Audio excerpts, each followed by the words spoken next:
Tips bersalin scissor agar luka jahitan cepat sembuh ataupun tak ngilu. Yang pertama, ibu yang bersalin scissor selepas habis cik buat bius, kita kena banyakkan bergerak. Maksudnya bergerak dalam keadaan yang banyakkan jalan kaki.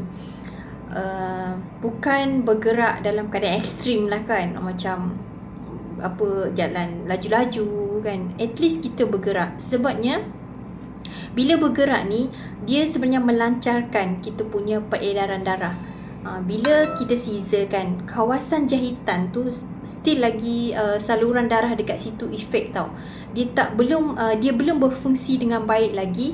Bila kita banyak bergerak, dia bantu sebenarnya melancarkan peredaran darah tu.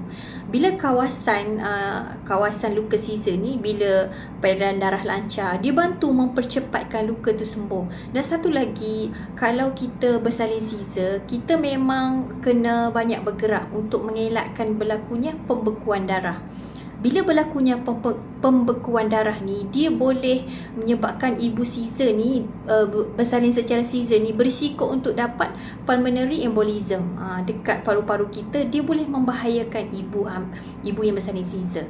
Bukan tak ada tau, kematian yang melibatkan selepas bersalin scissor. Ada ibu yang meninggal disebabkan darah beku ni, yang naik sehingga ke paru-paru dia.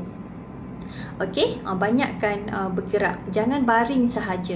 Kalau kita baring sahaja, dia akan meningkatkan risiko darah beku.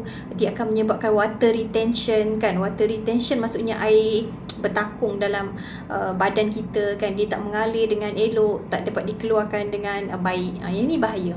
Yang kedua, sebelum kita nak pegang luka jahitan tu, cuci tangan bersih-bersih dahulu. Tujuannya adalah untuk mengelakkan jangkitan kuman dekat kawasan scissor tu.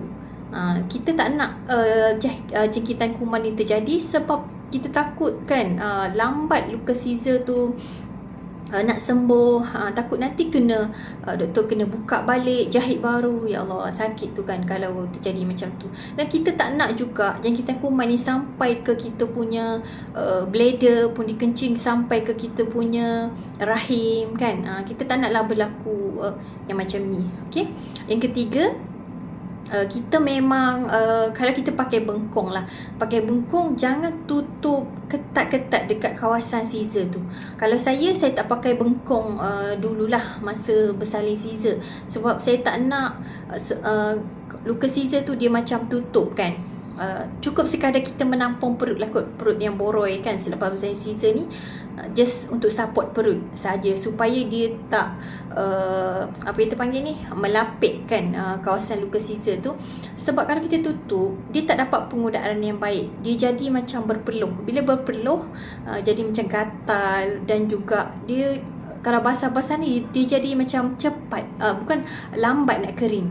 Sebab tu kalau kita lepas mandi, macam saya 2 kali scissor, selepas mandi saya memang kipaskan dulu. Kipaskan, tumpukan kipas dekat kawasan luka scissor tu, bagi dia cepat, kita panggil ni cepat kering lah kan. Lepas tu juga kita kena ambil nutrisi yang cukup lah semasa scissor. Contoh kita kena ambil vitamin C, kita kena ambil protein kan, kena ambil juga polyphenol. Kita panggil macam set berpantang terbaik lah. Sebab protein ni bantu untuk cepatkan luka sembuh. Vitamin C pun sama. Polyphenol ni lagi lah, dia akan reach sampai ke sel kita, dia akan repair sel-sel yang telah rosak ni. Dia akan bantu lancarkan peredaran darah dekat kawasan situ. Dan last sekali, jangan letak macam minyak gamat, manjakani, kunyit ke kan dekat kawasan luka ni. Ya Allah, jangan letak macam ni. Sebab saya pernah tanya nurse tau, boleh tak saya letak macam minyak gamat kan dekat sini? Jangan, dia cakap nanti dia akan masuk ke dalam tu, kita takut dia akan masuk ke dalam rahim, so dia jadi macam jangkitan kuman yang lain, kita takut komplikasi yang lain pula. Dia cakapkan just letakkan alkohol tu kan, yang klinik bagi, ataupun kita beli sendiri dekat farmasi, letak tu sahaja. Okay, make sure sebelum kita nak sapu luka-luka dekat kawasan scissor tu, memang kita kena cuci tangan bersih-bersih lah. Dan pengalaman saya sendiri, masa bersalin scissor ni, masa first saya tak ambil polyphenol tau. Yang second saya ambil polyphenol. Ini pun kawan saya yang suggest. So alhamdulillah saya ambil polyphenol tu, memang luka saya rasa, saya sendirilah yang rasa luka dalaman tu rasa macam dia cepat sembuh tau. Dia tak ngilu. Dalam masa 2 minggu dah saya rasa macam tak ada rasa ngilu-ngilu kan. Dan amazing, selepas habis dia ubat bius tu saya boleh berjalan sendiri, saya boleh angkat sendiri. Itu kelebihan kita ambil polyphenol. Dan saya yang sediakan ni set berpantang yang terbaik semua ni kan, kita minta husband kita lah sponsor kan.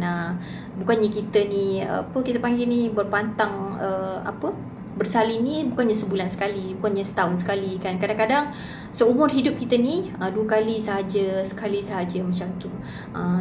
Memang kena bincang lah suami isteri kan. Saya cakap dengan husband saya kan, saya rasa nanti yang second saya mungkin Caesar lagi lah kan. So sponsor lah saya kan untuk beli set berpantang. Saya nak beli polyphenol sebab kawan kata bagus untuk bersalin Caesar. Memang betul, memang bagus. Saya sendiri rasa, saya sendiri makan. Habis cuba bius tu memang saya angkat sendiri daripada katil. Husband saya pun terkejut kan. Dia ni tak macam yang first masa 2016 tu kan. Saya yang second tu 2020. Dia angkat sendiri, dia uruskan sendiri baby. Saya berpantang sendiri pula tahu yang second tu. Memang tak ada bentan juga. Yang tu yang best. Tak ada bentan, saya tak ada pening kepala ke kan. Memang badan rasa bertenaga sangat. Dan saya tak ada masalah macam ngilu-ngilu ke dekat dalam kita punya Caesar kan. Dan ada orang hujung luka Caesar tu macam merah-merah lagi kan. Saya tak ada. Dia macam kering, bersih, cepat, elok dia punya luka Caesar tu.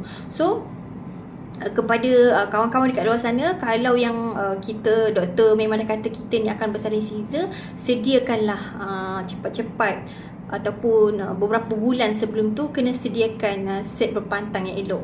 Kalau boleh ambillah polyphenol, korang tak akan menyesal. Sebab saya memang ambil tu masa bersalin Caesar, alhamdulillah memang yang terbaik lah. Macam jarang kan kita dengar pasal polyphenol ni. Macam biasa kalau nak tahu lebih lanjut pasal polyphenol ni, klik link tree saya, pilih WhatsApp. Nanti saya akan share lah informasi ataupun detail tentang apa polyphenol tu. Okay, biarlah kita berpantang secara Caesar ni kan dengan cara yang terbaik lah. Walaupun kita tak mampu nak pergi ke tempat confinement center tu kan. Tapi at least di rumah pun dia bantu kita jugalah untuk bagi tenaga, kita tidur lena kan. Dan yang penting sekali, luka Caesar kita tu cepat baik. Kalau luka Caesar ni tak cepat baik, memang kita stres lah. Stres sangat kan.